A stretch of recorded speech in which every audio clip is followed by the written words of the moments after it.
NFL rumors are going crazy right now as we are less than a week away from the tampering period in NFL free agency. It is important to note that not all rumors are going to become true, but most of the time, where there's a little bit of smoke, there eventually becomes fire. I can't tell you how many times I have heard about some potential free agency or trade news that early on I said, there's no way that that happens. And then eventually it becomes a big deal. We're going to dive into 4 stories surrounding the Seattle Seahawks on today's video.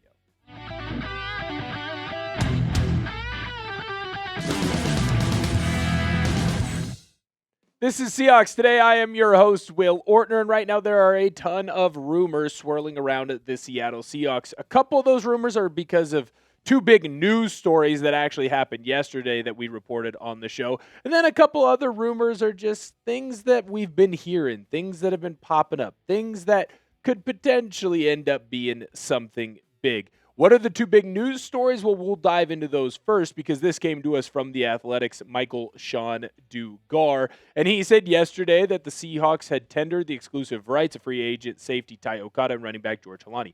Essentially, this means that they are both going to stay in Seattle. Of course, we put a video out on the channel where we discussed that. Well, also, I was able to put out on my social media my thoughts on what just happened and why I thought the Seahawks made some great moves. Make sure that you go and follow me on social media at Will Ortner. That's my X account. You can also follow me on Instagram as well. It looks exactly the same. Follow me on those sites so that way you can get breaking Seahawks news right away. Well, it's obviously awesome that Ty Okada ended up returning and will return with the Seattle Seahawks. It is important to note that he could end up replacing Coby Bryant because right now the big rumor in that safety room is that Coby Bryant's going to get a lot more money than maybe people had previously thought coming into the year. Coby Bryant obviously played very well, and he had a successful season for the Seahawks, so he's earned a higher contract. But that does mean that if the Seahawks are going to bring back a guy like Ty Okada, does that spell the potential end for Coby Bryant? And I don't think it's unfair for a lot of Seahawk fans to kind of make that assumption when they heard that Ty Okada was going to come back to Seattle. Let's look at the stats right now. They're not that different from each other. Obviously, Okada's going to have more solo tackles, but the assist tackles, that's going to go to Coby Bryant. So the total tackles ends up, just by doing quick math here, it does look like it ends up going into Coby Bryant's favor, but it's not like it's that different. They're right there in the same spot. The TFLs are basically the same. The pass breakups are basically the same. Okada's going to get less starts than Coby Bryant, and Coby Bryant did a slightly better job of being a ball hawk. But essentially, I think you can make the argument that they are similar versions of the same safety. And now the Seahawks, by bringing back Okada, could potentially get a safety at a cheaper rate. We'll dive more into that in just 1 second. Before we continue on with the rest of today's video, here's what I've been trading on over at Polymarket. During Seattle's playoff run, Polymarket had Seattle as a 75% chance to get a win over San Francisco. I thought that the value here was sneaky good. Seattle had just beaten San Francisco, and Seattle seemed like the hot team during that postseason run. So for those reasons, I came in and I took Seattle at 75% chance to win this game. $100 wins you $33 if Seattle took the dub. Plus, with Polymarket, you can trade in and out of momentum shifts without getting blocked or penalized. With in-game trading, once the Seahawks got up, I could either ride it all the way out or I could sell early. For example, if you buy at 75% and then you sell at just 90%, you can snag yourself a cool $20 payout, which is awesome, obviously. You can't do this with traditional sportsbooks, so get started today. Polymarket is legal in all 50 states. Download the app now and get to the top of the waiting list. The only way to do that is by clicking my link in the description and comments. Now, SpotTrack expects Coby Bryant to end up getting a very wealthy contract, a deal that would end up being worth just over $28 million, and that's an important note to kind of factor into this equation. While Okada and Coby Bryant are very similar style safeties, although I would say that Coby Bryant is a little bit more of a ball hawking safety, Okada got better as the year went on. If you can get a guy in Tai Okada that's going to do 90 to 95% of what Coby Bryant can do, but at a much cheaper price, it only makes sense to go in and sign him. When we look at the highest paid safeties per year, if Coby Bryant ends up hitting that spot track number, well, shoot, he's pretty darn high up on that list. Obviously not quite cracking the top 10, but it does put him in the ballpark. And while I do think Coby Bryant is a very good safety and has done a lot of very good things with the Seattle Seahawks, I don't know that he is necessarily worthy of being just on the outside looking in of that highest paid safeties number, especially when the Seahawks, you have to factor in, are going to pay a wide receiver in Jackson Smith-Njigba and Devin Witherspoon, a cornerback, a value and an amount of money that puts them in the top 10 in their position. I think right now we kind of know what the answer is going to be. Tai Okada is going to replace Coby Bryant in free agency. Tai Okada will be the starting safety next year for the Seattle Seahawks. Now, I'm putting myself out on a limb here, and I'm not saying that I don't want Coby Bryant back. In fact, if he would want to come back into Seattle and the money's going to work, then yes, of course I would want him to re-sign in Seattle. But it definitely feels like Coby Bryant is going to go make a bag, and he should. He's deserved it. He's played very well as a safety, and he's earned that right. And he should go get paid because you only have so many years to make that amount of money.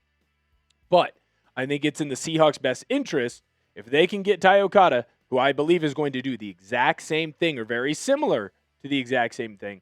I think it makes sense to go with the cheaper option there because you're going to get a similar production out on the field.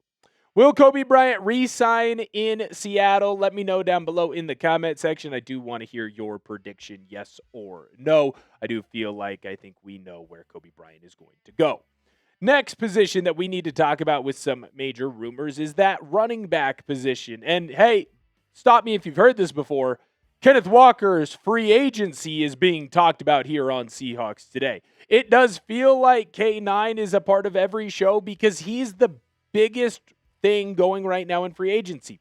Not just with the Seahawks, but in the National Football League. I can't think of another prospect or another player that could be potentially hitting the free agent market that isn't getting talked about more than Kenneth Walker. Now, obviously, the Seahawks made a move and they tendered the exclusive rights of George Holani, meaning that he will return in 2026. But I view this move differently than the move that I view the way that Seattle decided to keep Tai Okada. Tai Okada is someone who could actually be a starter with the Seattle Seahawks.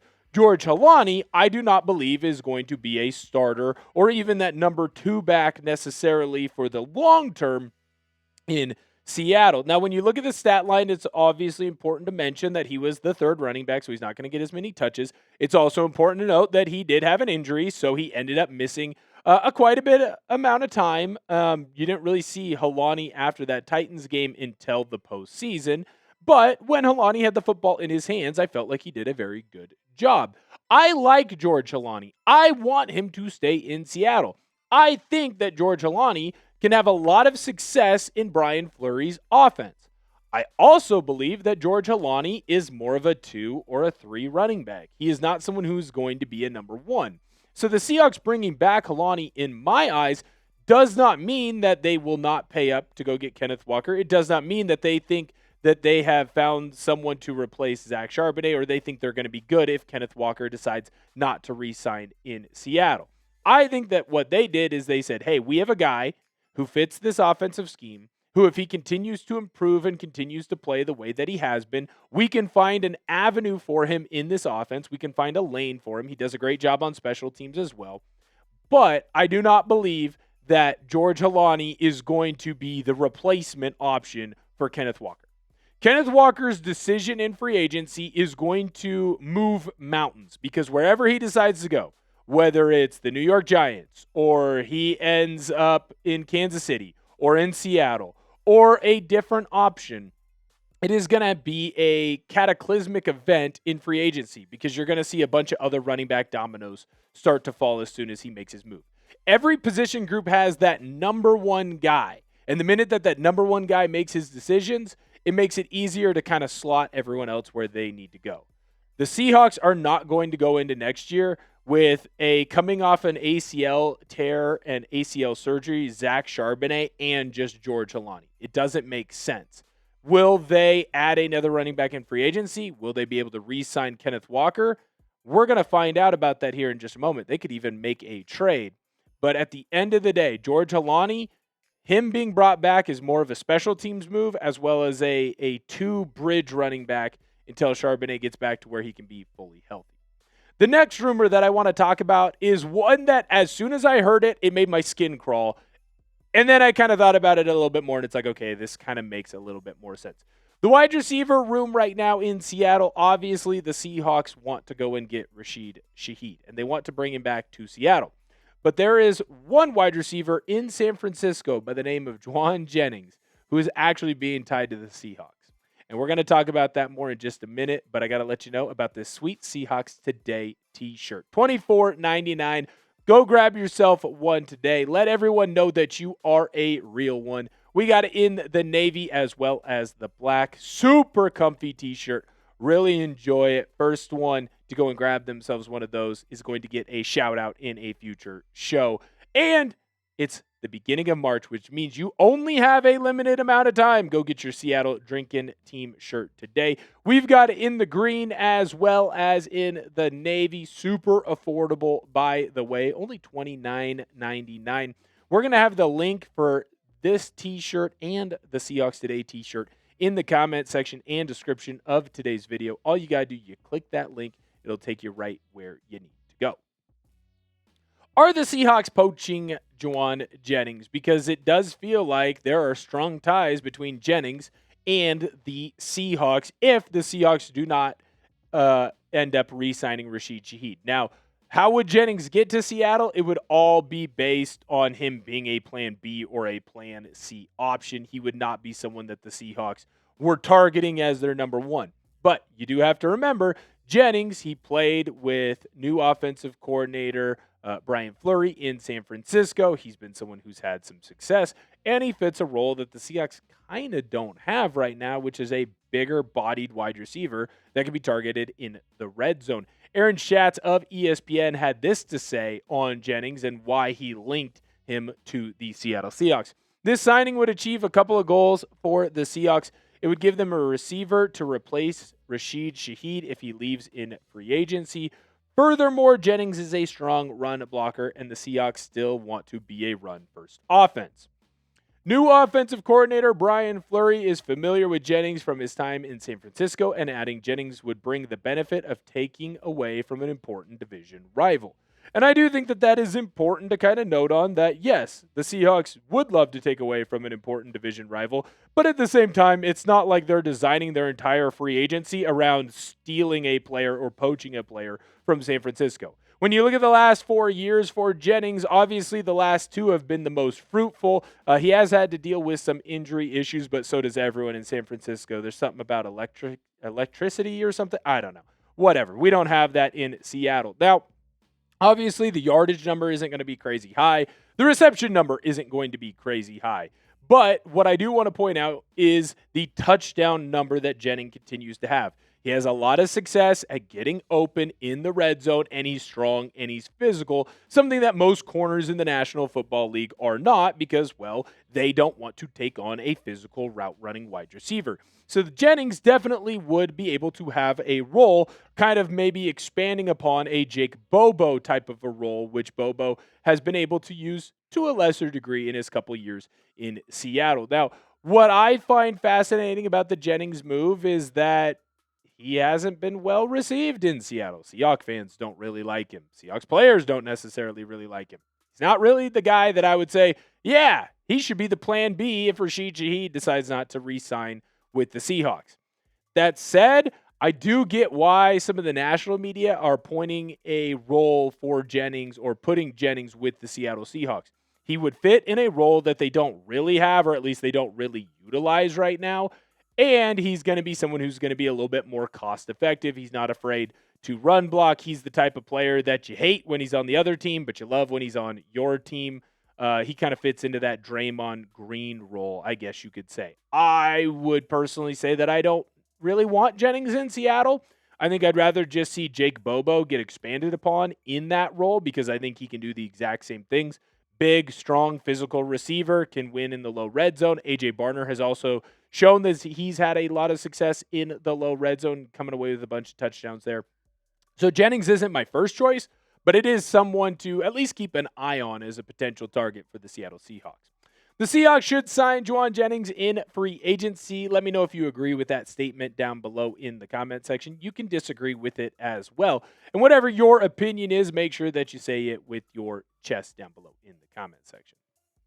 The last major rumor that we need to really kind of discuss or talk about is that cornerback position, because the Seahawks are going to be making a lot of moves in that room. One, because, well, Devin Witherspoon has to get paid.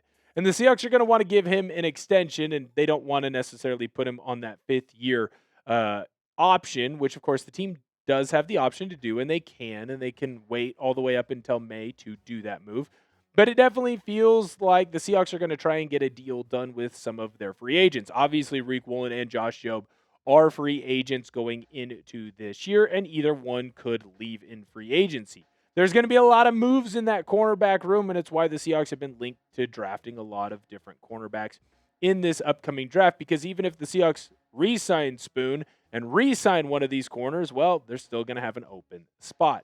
Right now, I believe that Riq Woolen is gone from Seattle. I think we've played the soundbite enough here on the show to let you know that he's going to be where his feet are, which essentially means he's trying to live in the moment, and he's kind of going to go wherever they pay him the most amount of money. And I think that's totally fair, man. You've earned yourself a bag. Go play for a team that has a little bit of a better scheme fit for yourself, while also giving yourself an opportunity to make as much money as you possibly can. I don't fault anybody for that. If I got offered a job that paid more money, I would end up in Dallas, Texas, talking to you live from Seahawks Today by Chat Sports. That's how I ended up here, right? But with Josh Jobe, it's a little bit different because Jobe's market isn't going to be quite as grand as Woolen's, and I do think that the Seahawks would be able to bring him back in if they so chose. Right now, obviously, decent amount of tackles, although he wasn't really used in a blitzing scheme or anything like that. Did a great job with pass breakups, had an interception, but what I think is important about Jobe is that as the season went on, he kind of came back down more to earth, but he was still someone who played very well. Right now, when you look at the Seahawks, the salary cap space is there depending on how much teams want to pay Josh Jobe. Now, I've seen it rumored in the $9 to $10 million a year range, which that does seem a tad aggressive, but you don't want to see two free agent corners leave, and I don't know that there's anyone in particular that the Seahawks look at right now in free agency that say, hey, we have to bring him into the organization. It might be a little bit better to do what John Schneider has been talking about, and that is running it back. So there's money there set aside for Jobe, especially if he's willing to take a little bit of a pay cut to come join the Seahawks, although I could see him not necessarily wanting to do that, having been his first year where he was really a starter, and so he could make some real money doing so. What I will say is this. I think if there is a cornerback that does return to the Seahawks, it is going to be Josh Jobe. Not because he's necessarily the better option compared to Riq Woolen, but because he's the one that's going to fit a little bit better in with the Seahawks. Thank you guys so much for viewing today's video. Make sure that you hit that subscribe button. We're trying to catch our Knicks Now channel. We're actually within 20 subscribers. So make sure that you hit that sub button. Want to catch them as fast as possible. And we've got NFL free agency coming up, and it is right around the corner. Follow me on social media at Will Ortner. You can do that on Twitter or on Instagram. A follow there is going to get you breaking Seahawks news first. As soon as the news breaks, I tweet it out. I put a video out on my Instagram, and then I come to Seahawks Today, and I film a longer form video breaking down the different moves, whether it's a free agent signing or a trade. You want to be a part of that. You don't want to miss any of this news, so make sure that you go and give me a follow there. Thank you guys so much for viewing today's video, and I can't wait to see you next time.